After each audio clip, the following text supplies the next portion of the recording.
Vai. Dois criminosos estavam na Radial Leste e dois escaparam, mas teve um que não escapou. Ele ficou na cadeia, mas conseguiu virar um rato. Ele ficou o quê? Ele conseguiu virar um rato. E depois? Eu tô imitando Careca que fala assim. De que canal que ele é?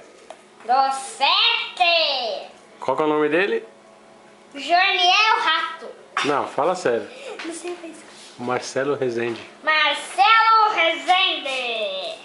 Fala outra reportagem dele aí. Dois criminosos atiraram na minha barriga. Eu fazia uma rima. Atiraram na barriga, atiraram na barriga. E três criminosos fugiram com meu louro. E os meus sapatos grandes do Patati Patatá fugiram, saíram rolando e ainda continuam andando. Acaba a reportagem.